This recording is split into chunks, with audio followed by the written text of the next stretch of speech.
भिगवणमधील अपहरण प्रकरणामध्ये नवी माहिती समोर आली आहे। भिगवणमधील मुलींना व्हिडिओ जारी करत आपण आपल्या मर्जीने मुलासोबत गेल्याचं कबूल केलंय।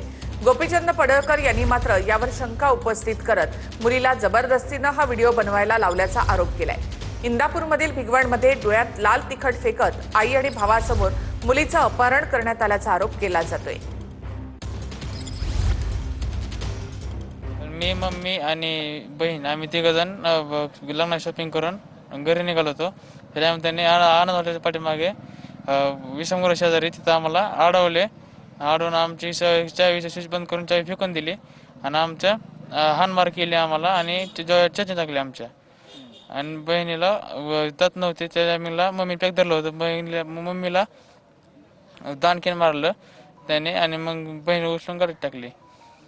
अशोक लेलंड त्याची गाडी होती, छोटा हत्ती, आणि त्यासोबत TVS रायडर पण होते। मी वैष्णवी राजा आठवले। मी जाहीर शेख यांच्यासोबत 9 वर्षापासून प्रेम संबंधात आहे। तर काल झालेल्या प्रकरणात माझ्यावरती कोणतीही जबरदस्ती केली नाही। मी माझ्या स्वतःच्या मर्जीने आली।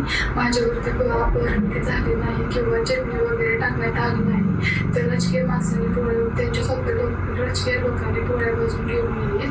मी माझ्या मर्जीने आले। मुलीचा जबरदस्तीने व्हिडिओ तयार करून तो पोलीस अधिकारी त्यांच्या नातेवाईकांना पाठवला जातोय।